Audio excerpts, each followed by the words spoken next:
Olá, eu sou Maurício de Freitas e eu estou aqui hoje para falar com você de um tema que realmente é intrigante. Você já deve ter se perguntado por que algumas pessoas que se submetem a técnicas de PNL têm um resultado incrível enquanto outras não obtêm o mesmo resultado. Qual é o segredo daqueles peritos, daquelas pessoas que têm uma grande perícia, grandes especialistas de PNL que fazem mudanças praticamente milagrosas, enquanto outros praticantes que estudam, que se dedicam, não obtêm exatamente o mesmo resultado? Esse é o tema da nossa palestra de hoje. Nós vamos falar sobre o segredo dos peritos em PNL. Como eles efetivam essas mudanças? Quais são os elementos críticos para mudanças sistêmicas com programação neurolinguística? Vamos ver um quadro geral dos assuntos que vão ser abordados na palestra. Vamos para a próxima imagem agora e poder conhecer esse quadro geral de assuntos. Hoje nós vamos falar o seguinte, dos 6 pontos chaves para conseguir que uma mudança se efetive e aconteça de uma maneira que se consolide, inclusive. Primeiro ponto-chave, a meta bem formulada. É muito importante que a meta esteja muito bem formulada e existem critérios, 14 critérios diferentes para isso. Nós vamos aprender sobre isso. Também vamos falar sobre a habilidade de induzir estados. A indução de estados é muito importante.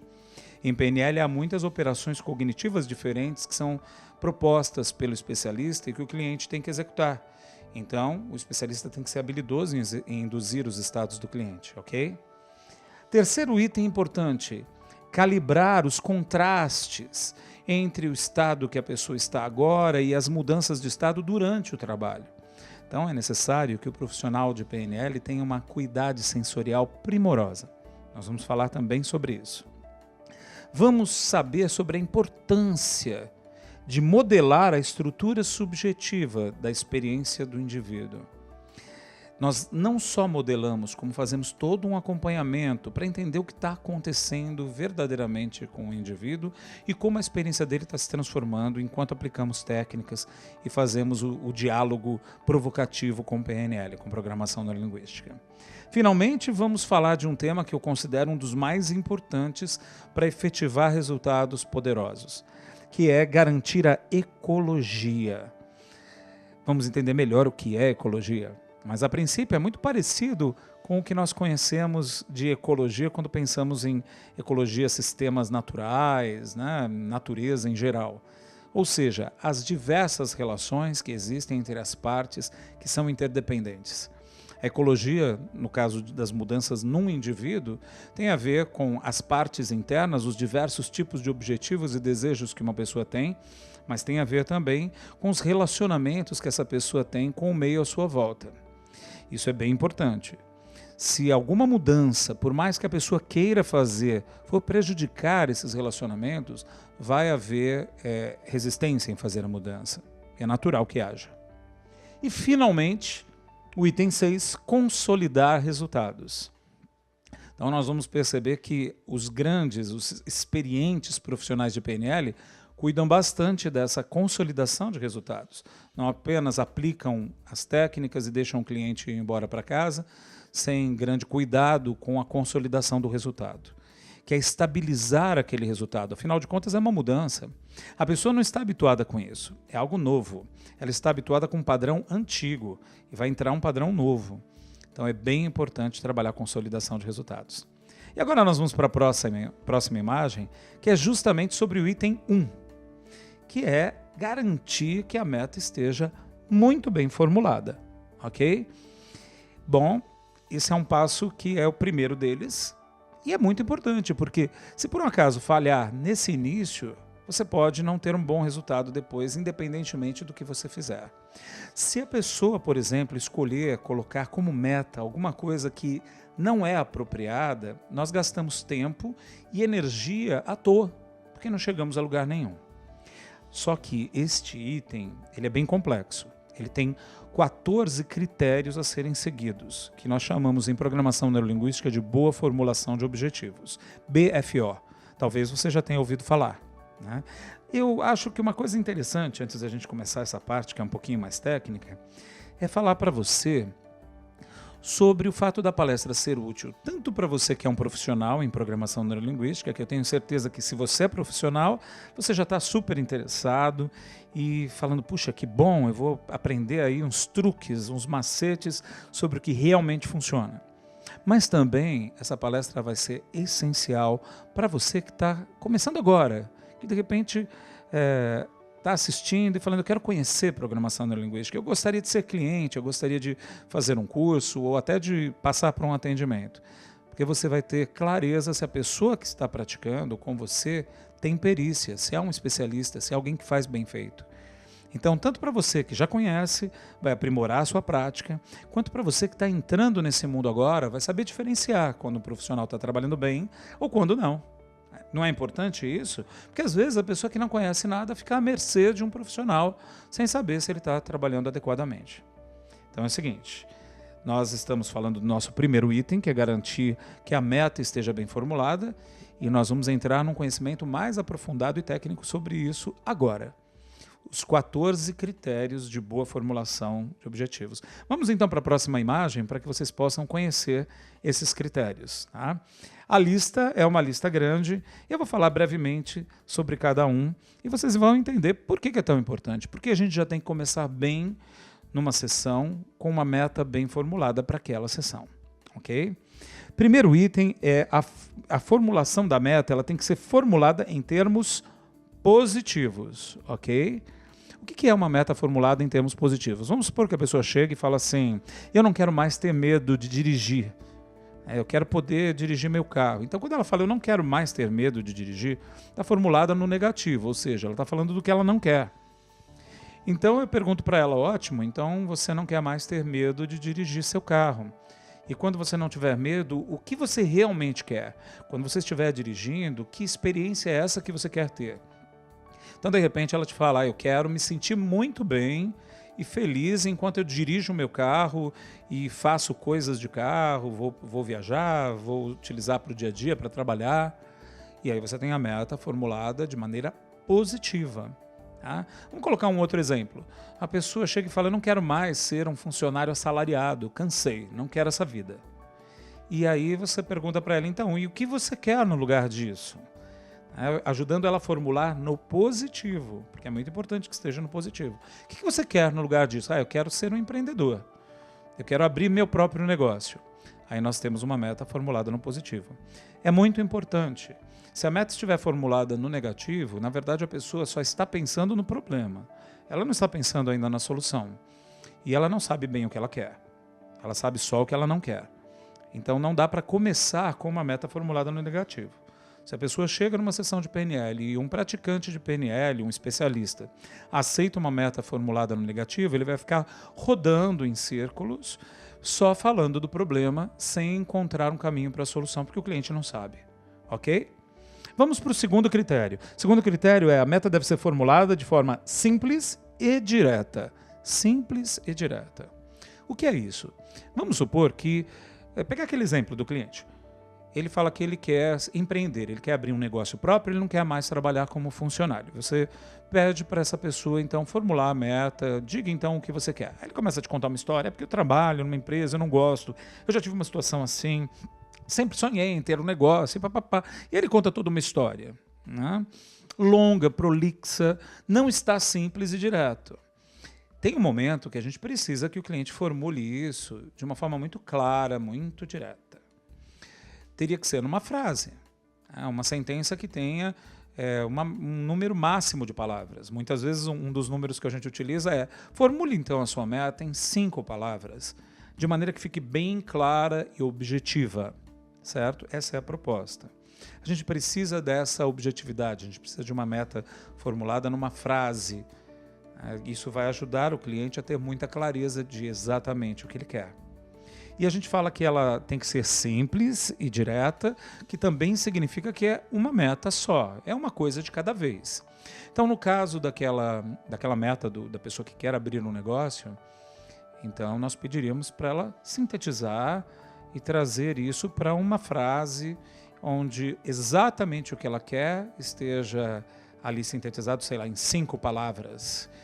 Eu quero abrir uma empresa de cosméticos. Pronto, 5 palavras, dando um exemplo, por exemplo, ok? Isso torna a mente extremamente focada, por isso é tão importante. Vamos para o próximo item, que é a meta descrita de maneira específica e sensorial, é o item 3. Nesse momento, a gente precisa que o cliente especifique a meta. Ele fale um pouco como ele imagina exatamente que será, como será todo o passo a passo, e ele descreva isso de maneira sensorial, de maneira que ele te conta isso como se ele estivesse contando um filme, e você pudesse visualizar cada etapa. Então, isso é muito importante. Isso cria um processo representacional na mente. Ele começa a criar uma representação visual, uma representação que tem sensações, sinestésica, uma representação auditiva. A gente pergunta, né? E o que as pessoas vão ver, o que as pessoas vão falar a respeito desse negócio que você está abrindo? Dando aquele exemplo do cliente que abriu uma empresa, né? Um negócio próprio. E como você vai agir, como você será, que tipo de pessoa você se tornará, e quais são as sensações, sentimentos que você terá, o que você vai acreditar a partir daquele momento, né? Quais são as ideias que serão fortes dentro de você, que parecerão verdades. Então a gente pede para a pessoa descrever, e isso vai dando para ela uma experiência já. Ela começa a ter uma experiência do que ela realmente quer vivenciar. E isso torna aquilo muito mais poderoso. O cérebro dela foi inteiro ativado em direção à meta. Deixou de ser uma ideia e passou agora a ser uma experiência, porque a pessoa está te contando com uma descrição bastante sensorial cada uma das etapas. E à medida que ela conta, ela vivencia um pouco. Ok? Próximo item ela tem que ser realística. Isso é bem simples normalmente. Uma meta realística seria uma meta que é possível para um ser humano. Um ser humano consegue realizar essa meta. Talvez você que esteja me vendo fale assim, mas espera aí, isso não é uma coisa meio óbvia? Parece, mas não é bem assim. Tem pessoas que chegam com metas que não são realísticas. Posso dar um exemplo? Uma pessoa pode chegar e falar assim, eu não quero mais ter nenhuma emoção desagradável, eu quero ter só emoções maravilhosas, felizes, alegres, eu quero essa meta, Maurício. Me ajuda, faz aí um milagre de PNL para que agora, para o resto da minha vida, só tenha emoções positivas. Então, só que isso não é realista, esse é o problema. Por quê? Porque nós temos uma neurologia perfeita, uma neurologia que nos permite ter toda uma quantidade diferente de emoções. Cada emoção que nós temos tem uma função específica. Se você não tiver emoções desagradáveis, sensações e emoções desagradáveis, você não vai conseguir definir o que você quer na vida. A gente define, tendo emoções que não são confortáveis e desagradáveis, aquilo que a gente não quer, e pelas emoções muito boas, agradáveis, a gente define o que a gente quer. Então, as emoções que são desagradáveis, que o indivíduo não quer mais ter, têm uma função, todas elas. O medo protege uma pessoa, a raiva mobiliza a pessoa a ir na direção que ela quer e se afastar daquilo que ela não quer. Quer dizer, tudo tem uma função positiva e faz parte da neurologia humana. Não é humano poder libertar uma pessoa de uma parte da atividade neurológica dela, desligar circuitos cerebrais. Isso não existe. Então não é realístico. Eu poderia ajudar a pessoa a transformar a meta dela numa meta realística. Como? Poderia perguntar para ela se, considerando que as emoções, todo tipo de emoções, todo o mosaico e variedade de emoções que a gente pode ter, se essas emoções sendo administradas, gerenciadas por ela, seria suficientemente bom. Será que, já que não é possível, não é realístico, não ter emoções desconfortáveis, será que essa pessoa, o cliente, estaria satisfeito em saber gerenciar melhor suas emoções, administrá-las, lidar com elas, inclusive usar aquelas emoções que são desconfortáveis de uma forma positiva? Será que ele quer isso? Aí nós já temos uma meta que é realística, uma meta que pode ser aceita para começar a trabalhar com o cliente. Perceberam a importância disso? Parece óbvio que a meta tem que ser realística, mas nem sempre é para o cliente. Eu dei só um exemplo, tem muitos exemplos assim. Aquela meta que a gente citou de exemplo no início, que a pessoa quer sair de uma atividade profissional em que ela é funcionária e se tornar um empreendedor, essa é realística, então ela já passa rapidamente, eu não preciso nem fazer perguntas para o meu cliente. Mas tem outras que é necessário passar por esse crivo, por esse critério. Vamos para o próximo item, que é o item 5, que a meta tem que ser alcançável e executável. Bom, muita gente pensa, mas realística não é o mesmo que alcançável e executável? Não, são coisas diferentes. Quando a gente fala de realística, é algo que é possível para um ser humano, como eu disse agora há pouco. Quando a gente fala de alcançável e executável, nós estamos falando que aquele indivíduo tem condições para fazê-lo agora. É um momento bom porque ele tem os recursos internos, como capacidades, conhecimentos que ele já adquiriu, habilidades, e tem os recursos internos, por exemplo, dinheiro, condições que possibilitam realizar aquela meta. Então vamos dar aquele exemplo inicial que eu falei para vocês. A pessoa quer sair desse momento de funcionário, né, dessa função de ser empregado, e quer abrir seu negócio. Então eu tenho que perguntar para ela se ela já tem os recursos internos que tornam alcançável e executável essa meta. Ela já tem capacidades desenvolvidas? Ela já sabe como fazer isso? Se ela não sabe, não tem problema, pode ser uma meta se ela tem como aprender, tem como desenvolver as capacidades. O que a gente também precisa descobrir é se a meta é para agora. Porque pode ser que ela possa desenvolver essas habilidades, só que demore um tempo. Então, a meta inicialmente não seria abrir um negócio, mas se capacitar para depois ter a meta de abrir um negócio. Compreendem isso? Então a gente tem que adaptar isso para perceber, esse é o momento de fazer, eu tenho os recursos para fazer isso, ou eu preciso me desenvolver antes? E aí a meta se torna o meu desenvolvimento para poder fazer, para poder chegar no meu objetivo. Tá? Outra coisa que tem que perguntar é, e os recursos externos? Você tem os recursos externos? Você tem as condições, as condições financeiras, a situação que é requisitada para você de recursos externos? Você também tem como atender essa situação de recursos? Se a pessoa falar, não tenho, só se eu ganhar na loteria, então a meta não está se enquadrando em alcançável e executável. Não adianta gastar a sessão com isso. Compreenderam isso? Se por um acaso você percebe que a pessoa tem todas as condições, recursos internos e externos, vamos para o próximo passo. Mais um critério de boa formulação de objetivos, que é o item 6. As metas têm que ser autorais. O que é uma meta autoral? É uma coisa que combina com a pessoa, combina completamente com ela. Então, se você tem uma meta e você leva isso por uma sessão de programação neurolinguística, uma pergunta seria falar assim, isso combina totalmente com você? O quanto isso é a sua cara? Tem tudo a ver com você? Porque tem que ter a ver com você. Não pode ser uma coisa que, na verdade, é o sonho de uma outra pessoa para você. E tem pessoas que trazem metas assim. Se eu, como especialista em PNL, aceitar, eu posso acabar fracassando, né? Eu faço várias técnicas, faço um trabalho maravilhoso e não dá resultado. Por quê? Porque a meta não é do cliente. Então não tem aquela força interna que impulsiona ele. Vou dar um exemplo para vocês. A pessoa pode falar, eu quero fazer uma faculdade de Direito, então eu quero me preparar, fazer o vestibular para a faculdade de Direito.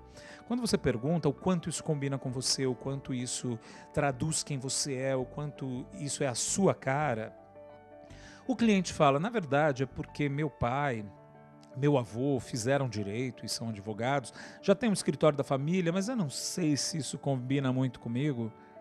Nós já temos um grande problema. Qual vai ser o grau de convicção que essa pessoa tem para empreender todos os atos necessários para chegar onde ela quer? Percebe? Então, a meta tem que ser dela, não pode ser de outra pessoa. Eu quero mudar uma tendência minha, um comportamento que eu não gosto.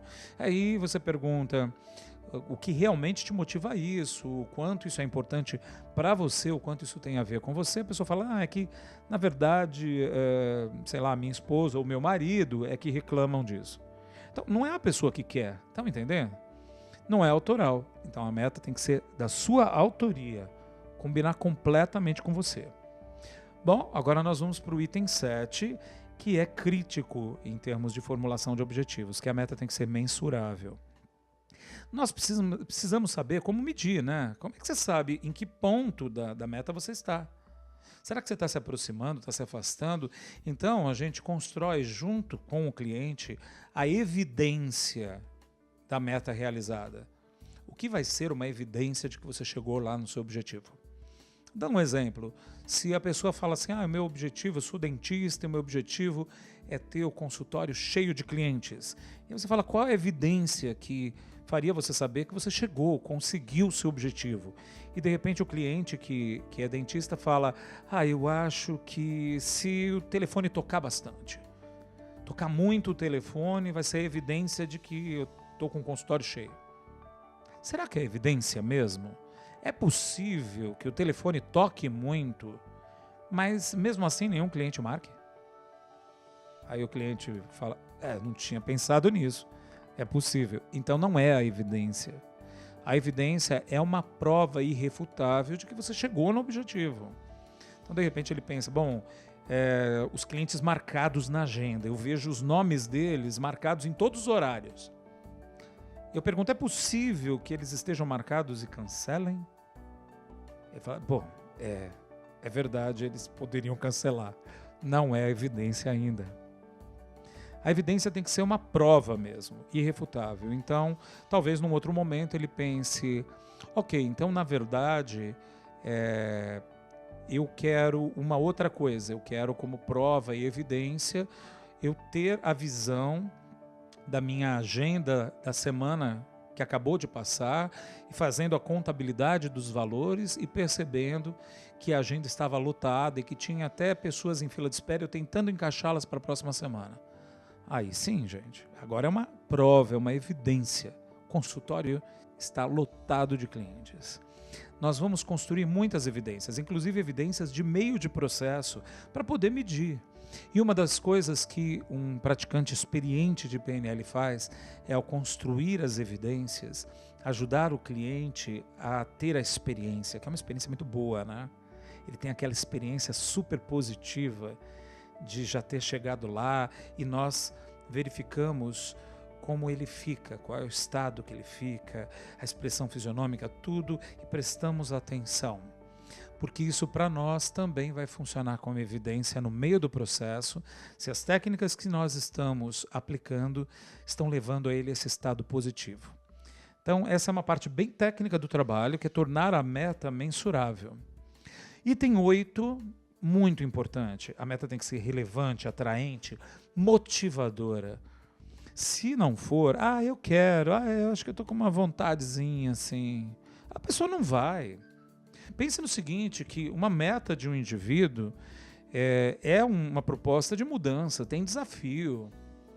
Se você não quer intensamente, você não vai trabalhar em prol de uma meta. Você não vai fazer o esforço necessário para alcançar um determinado resultado. Ou seja, esse é um dos itens mais importantes. Se não for relevante, atraente, motivador, o cliente pode parar no meio. Você fica empurrando o seu cliente. Você não pode estar motivado no lugar dele, é ele que tem que estar motivado a fazer o que ele quer. Então nós vimos os primeiros 8 itens e agora nós vamos para a próxima imagem para que a gente possa conhecer os outros critérios e ir agora para os critérios mais aprofundados de boa formulação de objetivos. Tá?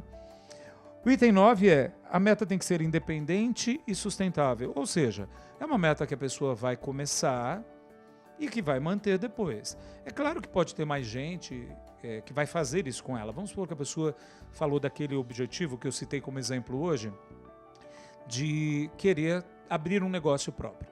Então ela vou abrir um empreendimento. Ela não vai fazer isso sozinha, ela terá funcionários, ela vai ter uma série de pessoas colaborando, né? Depende de N fatores externos.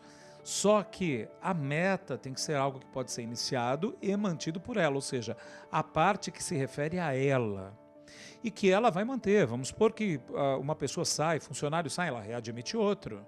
Se ela tem um sócio e o sócio saiu, ela toca o negócio sozinho, entendeu?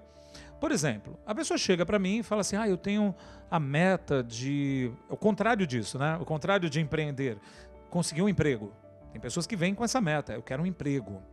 Eu já teria que dizer, olha, eu não consigo emprego, eu não sou agência de emprego, né? Não temos como garantir isso, porque isso não é uma meta, isso é uma expectativa. Você tem uma expectativa de que uma vaga exista, que seja perfeita para você e que entre tantos candidatos você seja o escolhido. Isso não é uma meta, é uma expectativa que tem que ser mantida, é uma expectativa muito boa e positiva, mas não é algo que possa ser independente, sustentável, ou seja, não é uma coisa que ele vai iniciar e manter sozinho, certo?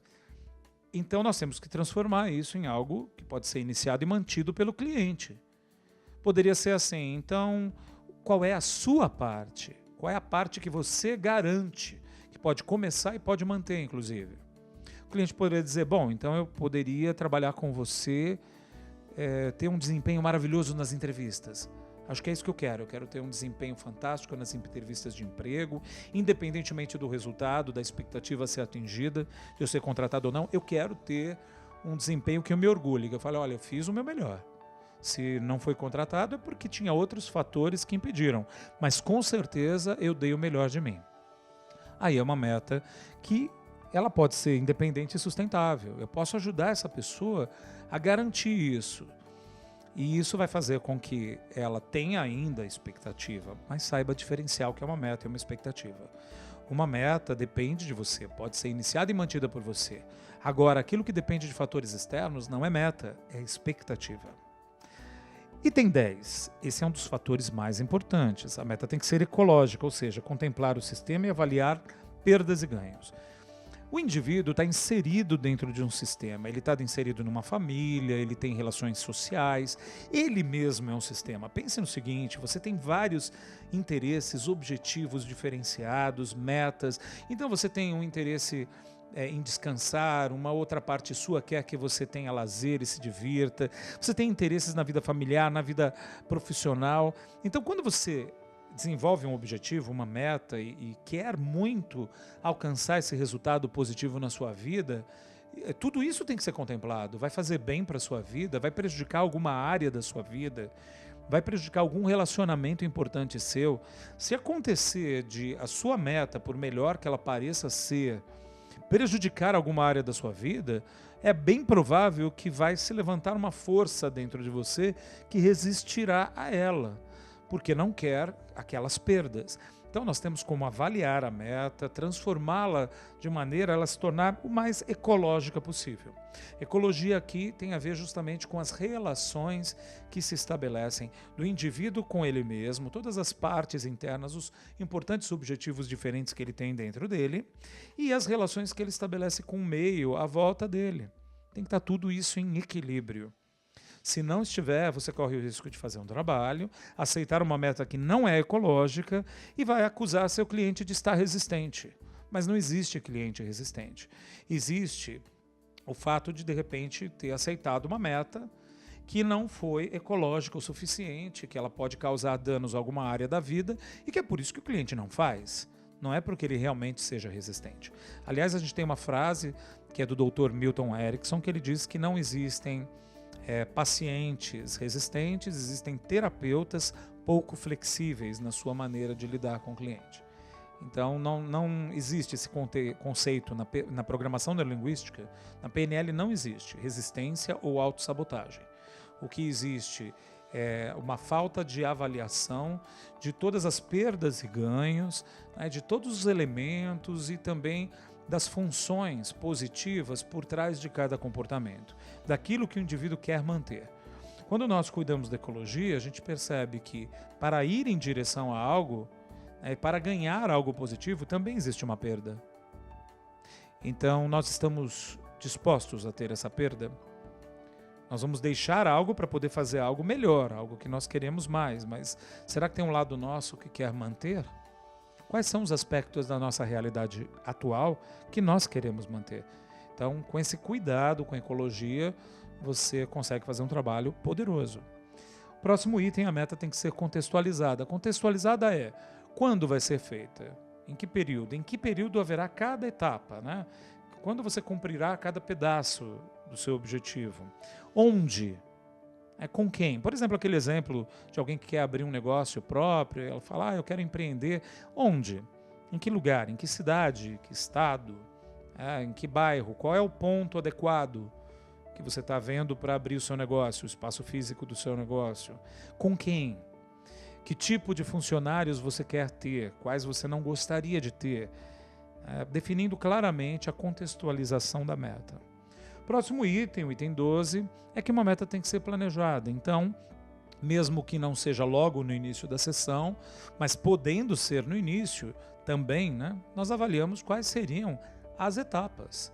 O que você fará primeiro, o que fará depois, quais são os passos, né, o passo a passo para chegar lá. Quanto mais o cliente tiver um plano para chegar na meta, mais ele sabe como agir, mais ele sabe exatamente o que precisa ser feito, mais tranquilo ele está, mais esclarecido a respeito do processo de como chegar lá.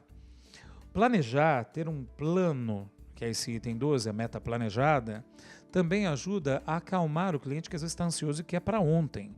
Eu quero agora, eu quero já, eu já me atrasei muito. Então, planejar ajuda ele a entender que tem um percurso a ser seguido, tem um conjunto de passos. Logo depois disso, a gente tem o item 13. Tem que haver flexibilidade. Uma meta tem que ser flexível o suficiente. Prever riscos e gerar alternativas de ação. Então, tudo bem, já fizemos aquele planejamento do item 12, já tem um passo a passo. Nesse momento, a gente pergunta para o cliente tudo que pode dar errado. E se isso não der certo? E se acontecer diferente do que você está prevendo? O que você pode fazer de diferente?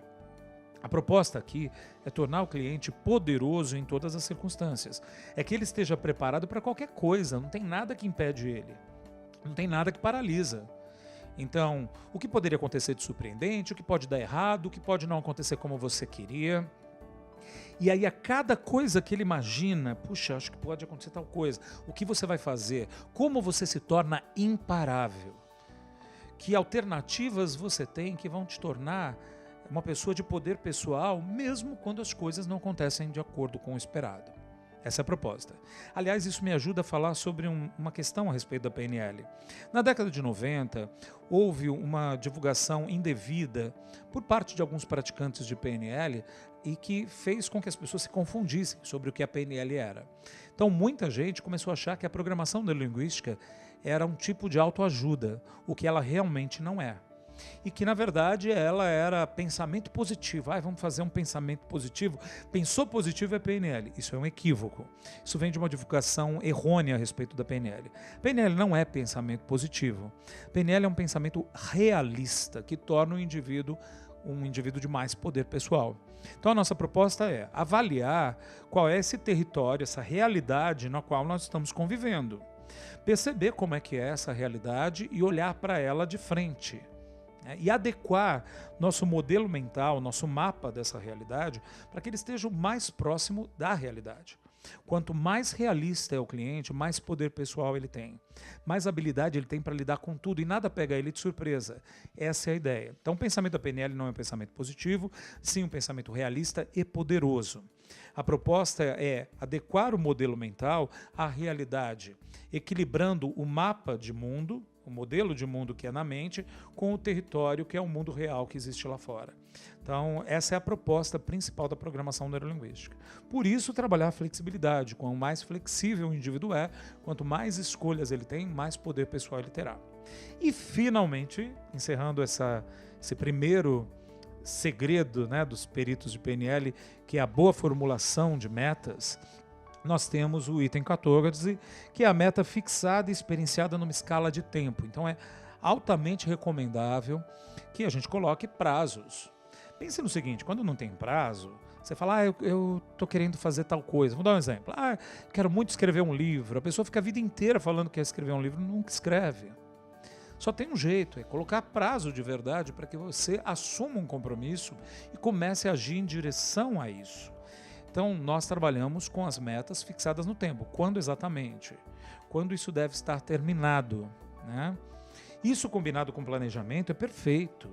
Por que motivo? Porque a pessoa que coloca também um prazo, fala, eu quero isso para daqui a 3 meses, é exatamente isso que eu quero, mas ela não planeja o caminho até lá, o que acontece? Acaba deixando para a última hora, quando vai ver no fim, já quando está estourado o prazo, ela está correndo que nem louca para tentar terminar uma coisa que ela não tem tempo viável para terminar. Então o planejamento junto com a fixação no tempo, e inclusive uma das coisas que a gente faz, além de fixar os prazos no tempo, é permitir que a pessoa passe por uma experiência de distorção do tempo, imagine uma linha de tempo, como se fosse uma linha de eventos, e aí ela transcorre os diversos episódios do tempo como se ela estivesse vivendo agora. Então a gente distorce o tempo e fala, agora você já está lá. Imagina como você se sente, vivencia isso, faz cada etapa, passa por cada etapa. E aí fica bem poderoso. Aí nós temos uma meta muito bem formulada, primeiro passo e primeiro segredo dos grandes peritos cumprido. Agora nós vamos para a próxima imagem, que vai revelar para a gente o que seria o segundo segredo, o que seria essa segunda habilidade poderosa que todo perito em PNL tem e que leva ele a grandes resultados. A próxima é induzir estados de corpo e mente. Por que é tão importante induzir estados? Porque em PNL nós convidamos o cliente a fazer várias operações cognitivas bem diferenciadas numa mesma sessão. A pessoa no momento ela está experienciando como se estivesse acontecendo agora algo que ainda não aconteceu, que está no futuro, ou uma memória de passado. A pessoa também pode imaginar que está olhando algo de fora, vendo a si mesmo de fora numa situação. Em outra situação, ela pode imaginar que entra na pele de outra pessoa e tenta fantasiar como é que é o outro, como ele se sente. Então, são muitas operações cognitivas diferentes e que o indivíduo não está acostumado, às vezes, a fazer. Alguns têm muita facilidade, outros nem tanto. Então, nesse momento, é necessário extrema habilidade de um perito, de um especialista em PNL, em induzir estados, para que realmente aquele indivíduo consiga vivenciar cada um daqueles comandos que a gente dá no meio de uma sessão para o cliente. Ó, faça isso, faça aquilo, imagina que você está de fora, agora imagina que você está sentindo tudo aquilo que você sentiu no seu passado, agora vamos imaginar que você está indo para o futuro e se projetando no futuro. Ou seja, é muito importante que o praticante de PNL, o especialista, seja capaz de levar o cliente nessa jornada e ele tenha facilidade de passar por todos esses passos e que também tenha facilidade de interromper uma coisa e ir para outra. Agora eu estou numa experiência desagradável, agora fui para uma experiência totalmente neutra, agora eu estou me sentindo super bem. E isso se passa em poucos minutos. Isso vem da habilidade de induzir estados de corpo e mente, de induzir poderosamente esses estados. Uma parte disso tem a ver com linguagem. Nós utilizamos uma linguagem, que é a linguagem de Dr. Milton Erickson, que é chamado modelo de Milton, e que quando você usa a linguagem do Dr. Milton, você favorece demais que a experiência do cliente aconteça facilmente. Essa linguagem tem que ser feita de uma forma que seja natural. Quanto mais natural, melhor. Quando nós vemos o Dr. Milton Erickson praticando, não dá para perceber que ele está usando linguagem nenhuma. Dá para perceber apenas que ele tem um jeito dele de falar e que ele usa uma linguagem um pouco diferenciada das outras pessoas e que é extremamente gentil, né? E que acompanha o cliente em todos os momentos. Então, acima de tudo, o uso da linguagem de Milton tem que ser feito de uma forma bem natural e espontânea e o cliente não deve perceber muito. A artificialização da linguagem de Milton torna essa linguagem menos poderosa e indica falta de perícia. Uma outra coisa importante é que o indivíduo tem que fazer uma sintonia perfeita com o seu cliente, não é? Então ele primeiro tem que ser capaz de acompanhar os estados do seu cliente, tem que ser capaz de acompanhar cada pequena coisa e ser capaz de gerenciar os estados dele. Então um especialista em PNL, para ele induzir o cliente a ter um estado, ele primeiro é capaz de mudar o estado dele, ele vai junto. Ele também entra naquele estado e pede para o cliente entrar junto, e fica tudo muito coerente, muito congruente. Isso nos leva à próxima etapa. Então nós vamos ver a próxima imagem, porque no momento em que você é capaz de induzir estados, você vai precisar justamente da próxima habilidade.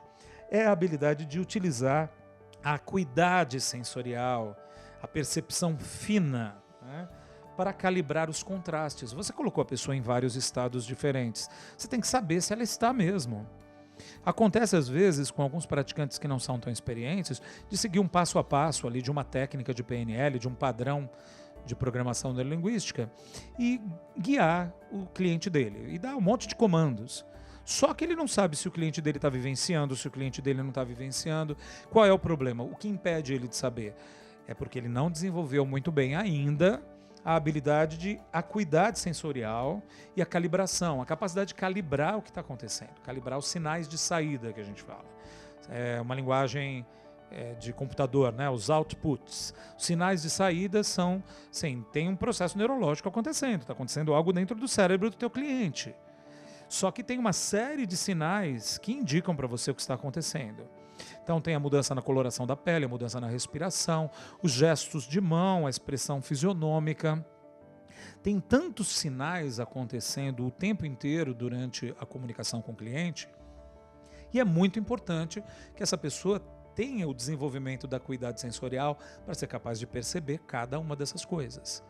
Então nós já falamos de 3 grandes habilidades. A primeira, ajudar o cliente a formular uma meta muito bem formulada.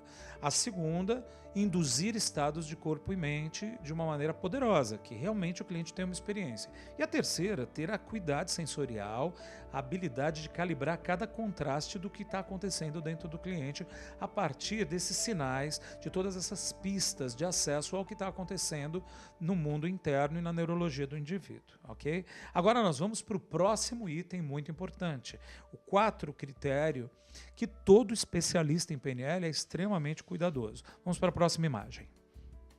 Nessa próxima imagem, nós estamos vendo uma pessoa que está com uma série de imagens mentais vendo como numa tela. Essa é a proposta da imagem. Está escrito: acompanhar e modelar a estrutura da experiência subjetiva.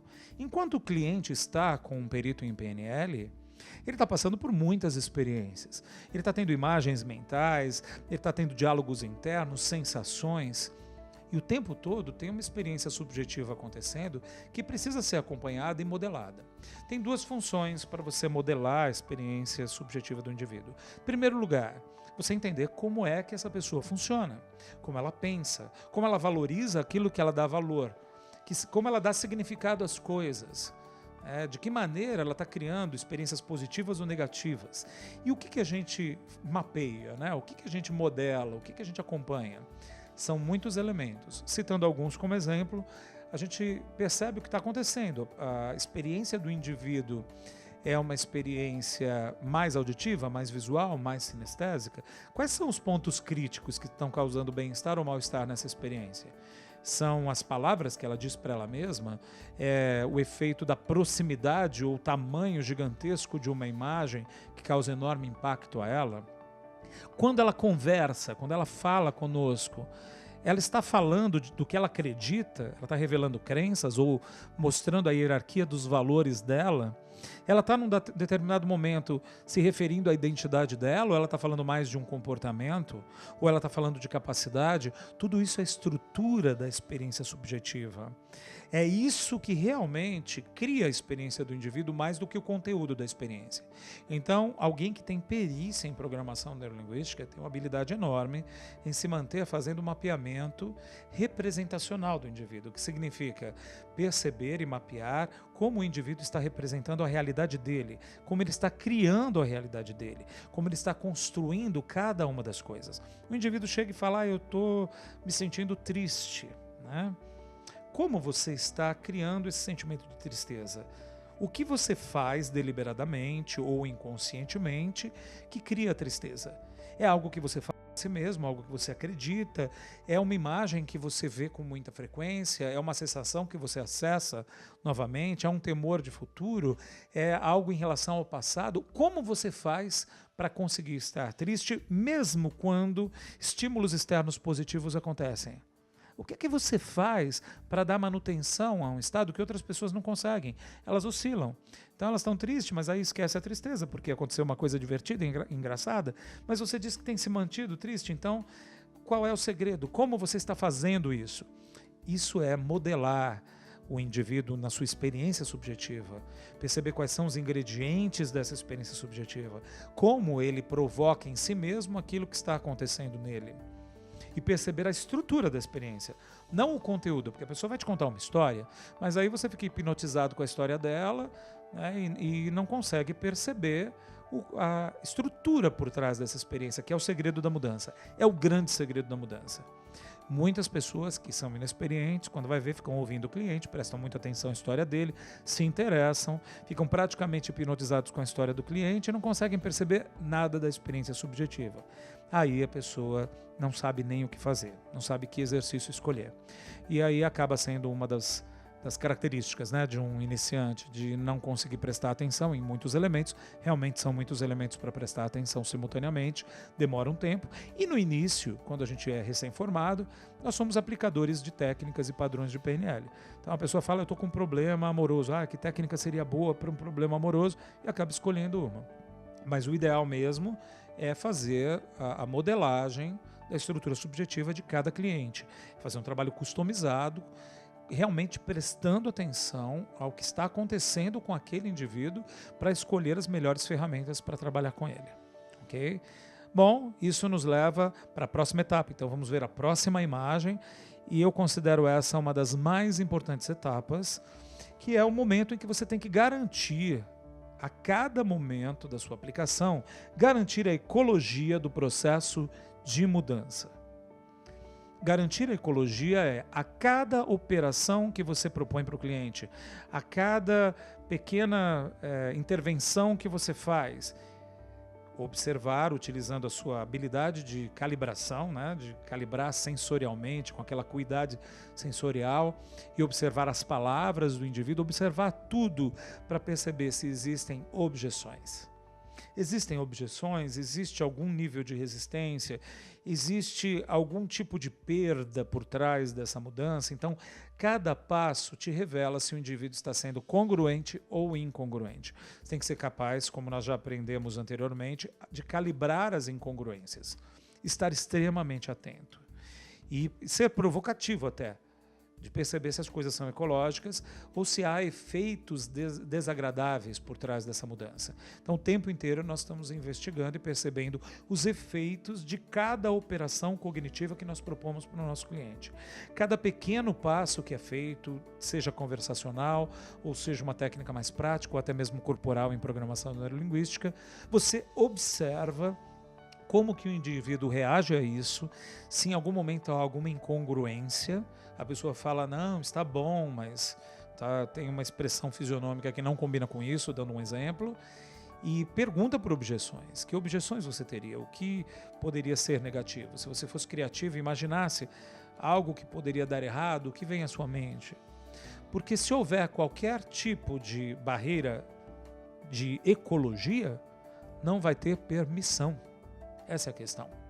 Então a gente precisa da permissão para que a mudança aconteça, uma permissão interna. O indivíduo tem que sentir dentro dele que ele está totalmente alinhado e congruente com a mudança. Então tem que cuidar da ecologia. É um dos pontos mais importantes, um dos pontos chaves para entender o resultado poderoso de alguns grandes praticantes, de alguns especialistas. E finalmente, encerrando o nosso tema com chave de ouro, nós vamos ver a próxima imagem, que é sobre a consolidação dos resultados. Você vai apoiar que os resultados se consolidem. Afinal de contas, é algo novo na vida da pessoa. Então, apoiar a consolidação dos resultados, eu usei uma imagem interessante aqui, né? Tem uma pessoa indo num caminho novo que parece arriscado para ela. Olha só, tem água e tem as pedrinhas, e tem uma mão que está desenhando um caminho onde ele pode caminhar. Então, de certa forma, isso simboliza o que nós vamos fazer com o nosso cliente. A nossa proposta é ajudar ele a desenhar esse futuro, a criar condições para ele consolidar a mudança. Por que motivo?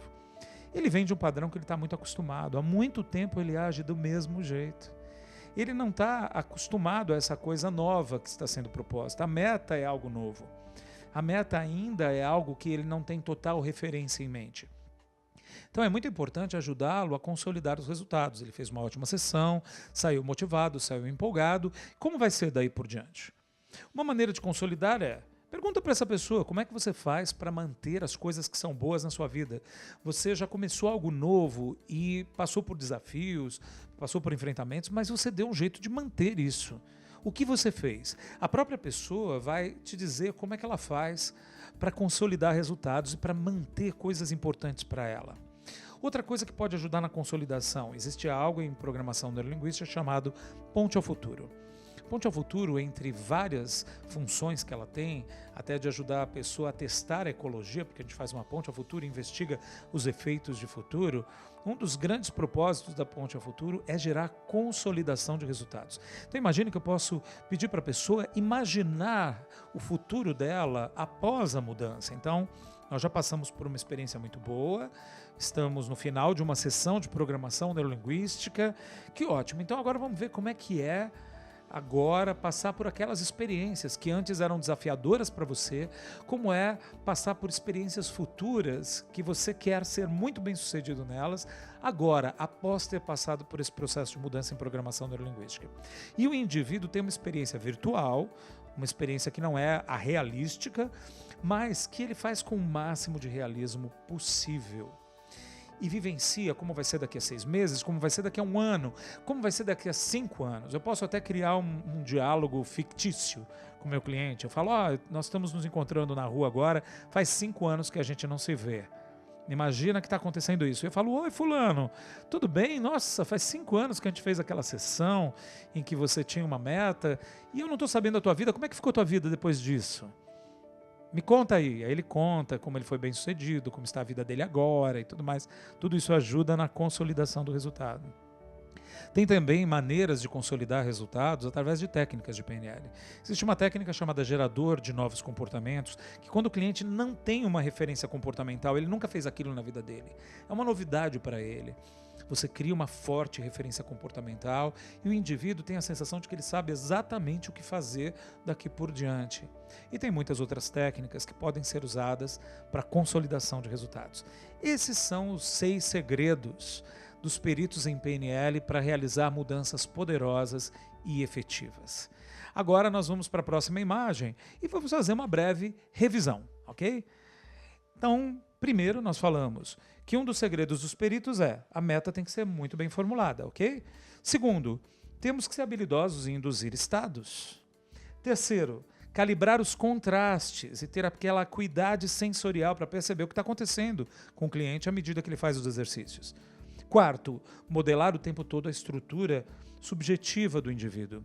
Eu falei que tinha 2 funções importantes e acabei me esquecendo de falar da segunda função importante em modelar a estrutura subjetiva do indivíduo. Além de fazer intervenções customizadas, uma outra função muito importante é que quando você modela a estrutura do indivíduo, você pode respeitar o modelo de mundo dele. Você pode trabalhar de acordo com o modelo de mundo dele. Você pode lembrar-se que é sobre ele e não sobre você. E aí prestar atenção na maneira de pensar, de sentir, de valorizar as coisas, de gostar e não gostar, para que o trabalho seja bem de acordo com ele. E você não dê uma bola fora, saindo do modelo de mundo dele, propondo alguma coisa que na verdade tem a ver com você e não com ele.